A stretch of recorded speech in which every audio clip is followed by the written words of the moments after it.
Welcome to the Thinking Green News Moment. I'm Chris Schneider. Today my guest is Randy Knapp, Executive Director with the Wisconsin Propane Gas Association. Yes. Welcome, Randy. Thank you very much. Pleasure to be here. So, Randy, how long have you been involved with propane? Okay. I've been involved in the propane industry for just a little over 14 years.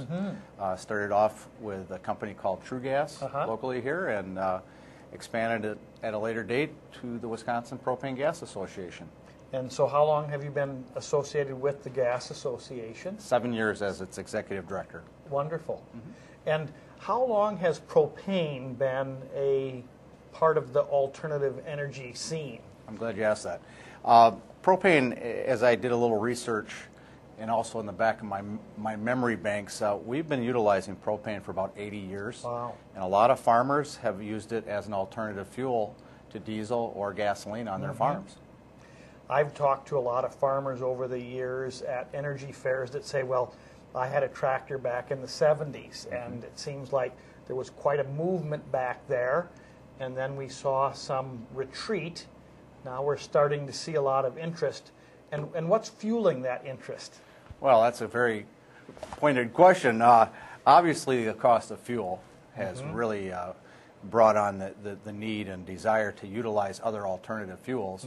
And specifically propane, as you mentioned, it kind of dropped off for a while, and now we're seeing a large resurgence of it because manufacturers of vehicles are actually getting on board and promoting different engines, some trucks and stuff like that have propane as an injection fuel. And a lot of forklifts and some other means of transportation that we've seen. That is correct. Yeah. And what are the benefits in terms of its cleanliness then?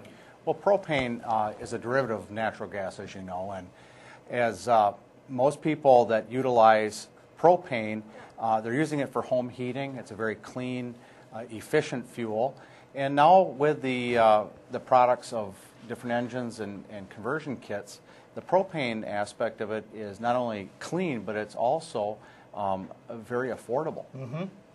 If you were talking about the equivalent BTUs of a gallon of gasoline, how much is propane in comparison to get that same amount of energy? Wow, an engineer asking a common folk question. BTU rating of propane is about 93,000 BTUs. I do not know the BTU rating 112,000. So for gasoline. Okay, thank you for. So that's the difference. It's less BTUs, but it is clean burning. And so how much would that 93,000 BTUs, what would the cost typically be today for propane? Okay, right now we have seen a dip in propane prices. So on the average, I'd say you'd look at between $1.70 and $2 a gallon with the road taxes and so on added to that. So it would be similar to gasoline at this moment. At this moment. Right. A few months ago, it would have been about the same price where gasoline was $3.97. Yeah. So, Randy, what websites can people get more information about propane? Sure. One of the websites that is most commonly used is usepropane.com, and then our own the association website is wipga.org. And if they wanted to call you to get more information, how can they reach you? They can call me by calling 800-781-9742. Wonderful. Well, we really appreciate the efforts that you've been making here in the Coulee region to expand the knowledge about propane and how clean burning it is, how inexpensive it is to use. We hope that Fox viewers will check out wipga.org for more information. Thank you very much, Randy Knapp with the Wisconsin Propane Association. This is Chris Schneider with the Thinking Green News Moment.